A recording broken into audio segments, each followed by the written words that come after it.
Melanjutkan cerita dari episode sebelumnya. Merusak reputasi klan, kau pantas dihajar.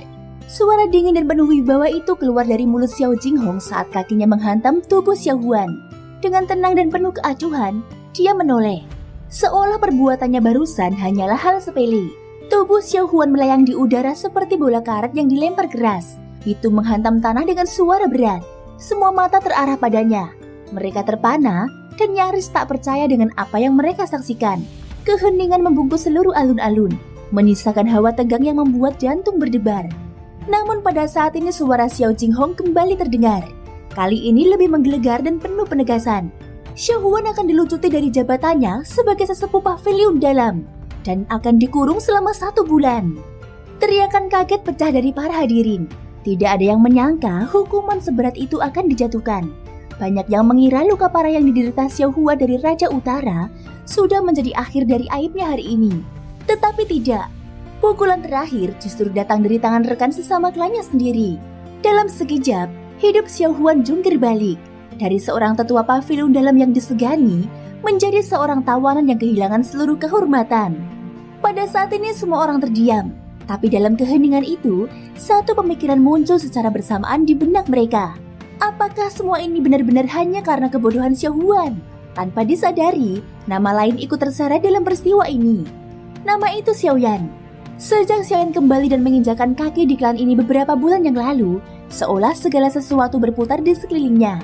Semua yang bersentuhan dengannya, baik kawan maupun lawan, mengalami perubahan nasib. Zhou Jin yang dulu berpengaruh, kini telah dilucuti dari segala jabatannya. Wewenang yang dulu diberikan klan kepadanya ditarik sepenuhnya. Bahkan kepala klan, Xiao Dingtian, ikut terseret dalam badai yang dibawa oleh kehadiran Xiao Yan. Pertarungan dengan Xiao Lei pun menjadi titik balik. Nama Xiao Yan menggema di seantero klan, membelah opini, dan mengguncang struktur yang selama ini mapan. Dan hari ini dia bahkan telah berhasil memurnikan pil tingkat 7. Itu sebuah pencapaian yang nyaris mustahil bagi usianya. Dia kini berdiri di pusat perhatian dan menguasai sorotan. Para ketua klan yang awalnya menatapnya dengan curiga, kini mulai merasakan tekanan. Kata-kata tegas dari Xiao Jinghong memang bernada penghukuman, tapi di balik itu terselip pengakuan. Sebuah tanda bahwa bahkan dia harus mempertimbangkan posisi Xiao Yan. Tindakan Xiao Jinghong pun mulai terlihat bukan hanya sebagai pelindung kehormatan klan, tapi juga sebagai bentuk perlindungan tak langsung terhadap Xiao Yan. Menyelesaikan masalah sebelum Xiao Yan terpaksa turun tangan sendiri. Dengan pemikiran itu, beberapa tetua tak mampu menyembunyikan rasa hormat mereka. Tatapan mereka beralih kepada sosok muda itu. Tatapan yang dulunya meremehkan, kini berubah menjadi penuh kehati-hatian dan rendah hati. Dalam dunia seperti ini, di mana kekuatan adalah segalanya, menyesuaikan arah angin adalah cara bertahan. Masa lalu, sekarang, dan masa depan, aturan itu tak pernah berubah.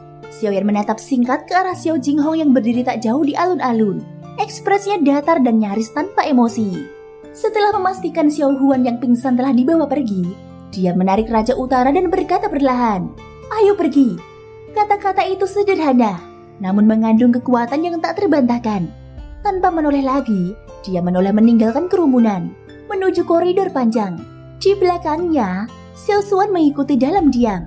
Saat mereka beranjak pergi, perlahan kerumunan pun bubar. Tapi suasana sunyi yang menggantung masih terasa berat. Di antara mereka hanya Xiao Jinghong yang tetap berdiri di tempatnya. Matanya tak lepas dari punggung Xiao Yan yang sekarang menjauh. Beberapa saat kemudian mereka sampai di aula utama. Mereka berdua duduk, keheningan menyelimuti ruangan sejenak. Hingga akhirnya Xiao Yan membuka suara. Nada suaranya pelan, namun mengandung rasa ingin tahu yang tulus.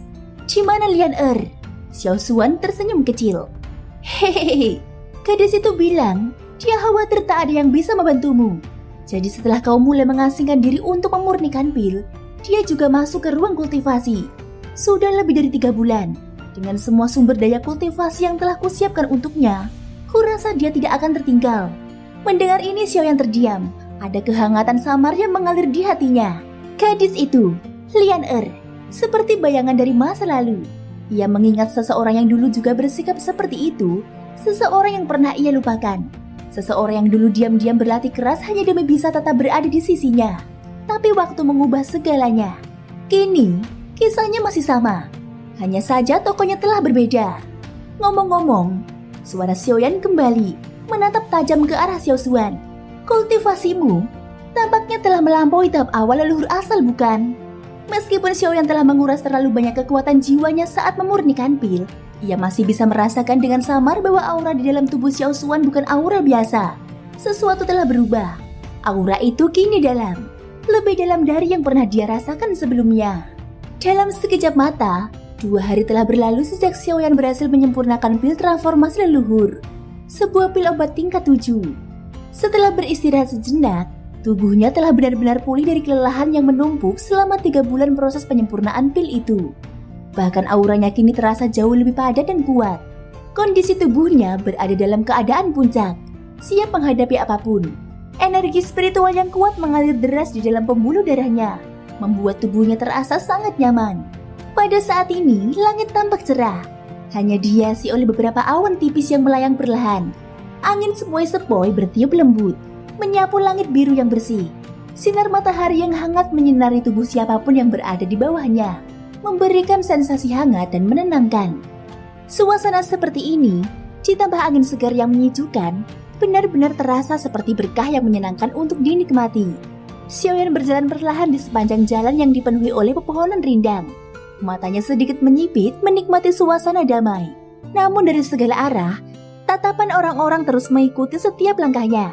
Tatapan itu sudah muncul sejak keberhasilannya menyempurnakan pil transformasi leluhur. Meski mengandung berbagai arti kekaguman, rasa iri, atau mungkin rasa takut, Xiaoyan tidak memperdulikannya. Jika ini terjadi saat ia masih muda, mungkin ia akan merasa tidak nyaman. Tapi sekarang setelah mengalami begitu banyak hal dan melihat berbagai macam keanehan dunia, hal seperti ini tidak akan mempengaruhinya. Xiaoyan melirik acuh tak acuh ke arah para anggota klan Xiao yang menatapnya. Ia menghela nafas dan menggeleng pelan tanpa sadar. Lalu langkah kakinya berubah secara halus. Dalam sekejap tubuhnya menghilang dari jalan itu.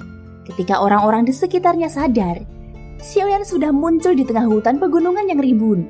Itu adalah wilayah gunung belakang klan Xiao. Di belakang gunung klan Xiao, terdapat hamparan hijau membentang luas sejauh mata memandang, laksana lautan pepohonan yang tak berujung. Ketika berdiri di tengahnya, suara angin yang berhembus memicu gemuruh pepohonan yang bergoyang. Ombak pepohonan setinggi ratusan kaki menyapu dari kejauhan seperti gelombang laut. Itu menciptakan pemandangan megah yang membuat siapapun terdiam. Xiaoyan berdiri di udara, tepat di atas lautan pepohonan yang luas. Pandangannya tertuju ke arah tertentu di dalam hutan. Ia tahu meski tak bisa melihatnya langsung, tetua pertama Xiao Zhen berada di sana. Dengan kekuatan spiritualnya yang sekarang, Xiaoyan bisa merasakan bahwa ada sepasang mata yang sedang mengawasinya dari kejauhan. Xiaoyan pun segera membungkukkan tubuhnya dengan hormat ke arah itu, sebelum membalikkan badan dan terbang ke arah lain masuk lebih dalam ke dalam hutan pegunungan. Tak lama kemudian ia mendarat di sebuah tebing yang tenang. Di sekelilingnya terdapat pepohonan yang rimbun, dan dari tempat itu ia bisa melihat jelas bagian dalam wilayah klan Xiao. Sementara itu, gunung tinggi menjulang di belakangnya. Itu menambah kesan tenang dan terasing. Xiaoyan merenggangkan tubuhnya dengan santai dan tersenyum puas. Kemudian ia duduk di atas sebuah batu datar. Ia mengangkat tangan dan mengeluarkan sebuah token giok seukuran telapak tangan. Benda itu adalah seni segel Kaisar 8, warisan yang diberikan oleh Ouyang Miao saat di kota Suyang. 8 segel Kaisar. Semoga kau bisa memberiku kejutan yang luar biasa. Gumam Xiaoyan pelan. Matanya memandangi giok itu dengan penuh minat. Di dalam hatinya mulai muncul rasa antusias. Walaupun Xiaoyan tidak terlalu menguasai banyak Dao skill, tapi ia bisa menilai seberapa kuat suatu keterampilan. Dulu saja, seni segel Kaisar milik klanku sudah sangat luar biasa. Sekarang versi yang ditingkatkan yaitu seni segel Kaisar 8, tentu memiliki kekuatan yang lebih hebat. Karena itu, Xiaoyan merasa harus melatihnya secara serius. Ia mengangkat token giok itu dan mengalirkan kekuatan spiritualnya ke dalamnya. Begitu kekuatan itu menyusup, informasi mulai mengalir ke dalam pikirannya. Xiaoyan memejamkan mata untuk lebih fokus dan ia menyerap seluruh isi dari token itu perlahan. Setelah beberapa saat, ia membuka matanya kembali. Kilatan tajam melintas di matanya yang hitam pekat. Semakin lama ia mempelajari isinya, semakin gembira perasaannya. Seni segel Kaisar 8 ini jelas merupakan peningkatan dari versi sebelumnya, terutama 3 segel terakhirnya. Segel gunung dan sungai, segel surga dan bumi, dan segel langit. Ketiga segel itu memiliki kekuatan yang luar biasa. Bahkan satu segel saja bisa menyamai kekuatan doskel tingkat manusia, roh, bahkan Yi. Jika kedelapan segel digabungkan menjadi satu, kekuatannya bisa mencapai tingkat tinggi yang legendaris. Hal yang paling menggembirakan bagi Xiaoyan adalah bahwa 3 segel terakhir hanya bisa dikuasai jika 5 segel awal telah dipelajari dan digunakan sebagai fondasi. Untungnya meski metode latihannya sedikit berbeda dari sebelumnya, Xiaoyan sudah sangat akrab dengan versi awal seni segel kaisar. Maka dari itu ia merasa yakin bisa menguasai 5 segel pertama dengan cepat. Adapun 3 segel terakhir, meski jauh lebih rumit, ia percaya dirinya mampu menguasainya dengan waktu dan latihan. Dan dari sudut pandang tertentu, seni segel kaisar 8 bisa dianggap sebagai versi lanjutan dari seni segel kaisar. Karena ia telah menguasai versi sebelumnya, mempelajari versi yang lebih tinggi ini bukanlah hal yang mustahil. Xiaoyan membalikan tangan dan menyimpan kembali token giok itu. Ia menghela nafas pelan, lalu kembali memejamkan mata. Saat pikirannya fokus, informasi dari giok itu mulai mengalir dengan sendirinya ke dalam benaknya. Ia pun mulai menggerakkan ke-10 jarinya, membentuk pola-pola segel yang kompleks dan cepat. Seni segel kaisar yang dulu sudah sangat dikenalnya kini muncul dalam bentuk baru yang sedikit berbeda. Energi spiritual yang kuat mulai berkumpul di kedua telapak tangannya. Xiaoyan mengaktifkan 5 segel awal satu persatu. Segel gunung terbuka, segel pembalik bumi, segel tenggelam langit, dan segel kaisar kuno. Kelima segel menyatu dalam satu gerakan kuat. Saat itu mata Xiaoyan terbuka dan segel tangan misterius terbentuk di telapak tangannya. Cahaya terang menyembur keluar saat ia mendorong kedua tangannya ke depan. Gelombang energi menghempas ruang di depannya dan menghantam batu besar yang ada di dalam hutan. Boom! Sebuah ledakan besar terdengar. Hutan di sekitarnya berguncang hebat. Sekawanan burung terbang panik ke langit. Namun Xiaoyan tidak peduli. Matanya tetap tertuju pada bekas serangan itu dengan suara puas dan penuh antusias. Hanya dengan 5 segel saja, kekuatan serangannya sudah jauh melebihi seni segel kaisar sebelumnya. Level kekuatannya sudah sebanding dengan doskel tingkat tinggi. Jika 3 segel terakhir ditambahkan, kekuatannya pasti akan sangat luar biasa. Xiaoyan tertawa pelan dan kembali mengangkat tangannya. Jari-jarinya mulai membentuk pola segel yang lebih rumit. Gelombang demi gelombang energi spiritual berkumpul sekali lagi di sekelilingnya. Meskipun jalur kultivasi mengajarkan kesabaran dan kemajuan bertahap, skill seperti ini harus segera dikuasai selagi semangat masih membara. Terlebih lagi, pertemuan besar klan akan segera dimulai. Kekuatan tambahan akan menjadi kartu as yang tak ternilai. Namun tanpa disadari oleh Xiaoyan, di dalam cincin penyimpanannya, 2 pil obat yang ia simpan perlahan-lahan mulai menyatu. Proses fusi aneh itu mulai membentuk kekuatan baru yang perlahan namun pasti bangkit dari dalam pil. Pada saat ini Xin diperlihatkan di pegunungan belakang klan Xiao. Hutan pegunungan di belakang klan Xiao membentang luas. Itu dipenuhi oleh hamparan pepohonan hijau yang rimbun, bagaikan lautan alam. Udara terasa sejuk dan sunyi, hanya suara alam yang terdengar mengalir lembut. Di puncak sebuah tebing yang menjulang tinggi, seorang pemuda berjubah hitam duduk tegak di atas batu besar. Wajahnya tenang dan penuh konsentrasi. Ia mengangkat kedua tangan ke dada.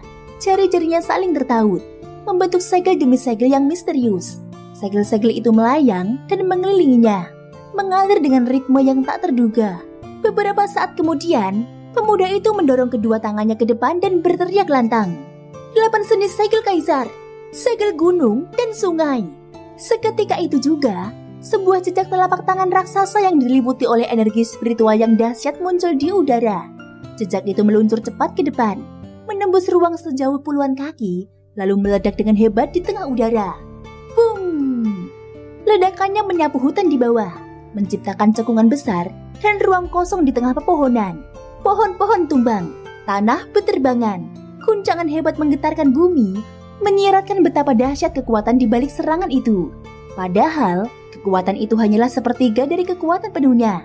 Dari atas tebing, Xiaoyan menatap hasil latihannya dengan ekspresi puas. Dalam beberapa hari terakhir, ia akhirnya berhasil menguasai segel gunung dan sungai. Segel ketiga terakhir dari 8 segel dewa. Meski hanya menggunakan 30% kekuatannya, efeknya sudah sehebat ini. Itu cukup membuktikan kemajuannya. Xiaoyan menarik nafas dalam-dalam dan menurunkan tangannya. Ia tak melanjutkan latihannya. Sebaliknya ia berdiri dan menatap ke arah klan Xiao dan bersiap untuk kembali. Setelah latihan yang terus-menerus, koordinasi antara energi spiritual dan segel tangan telah mencapai puncaknya. Dia sadar Jika memaksakan diri lebih jauh tanpa jeda, justru akan membalikan hasil usahanya. Maka dari itu, dia memilih untuk menstabilkan pencapaiannya ini sebelum melangkah ke skill selanjutnya. Namun saat ia hendak beranjak, cincin penyimpanan di jarinya tiba-tiba bergetar hebat. Getaran itu semakin liar, seolah ingin meledak. Wajah Xiaoyan langsung berubah. Ia merasakan ada kekuatan luar biasa yang meledak dari dalam cincin itu. Dan anehnya, ia sudah tak lagi mampu mengendalikan cincin tersebut. Dengan sigap, ia mengerahkan kekuatan spiritualnya dan menyelami isi cincin.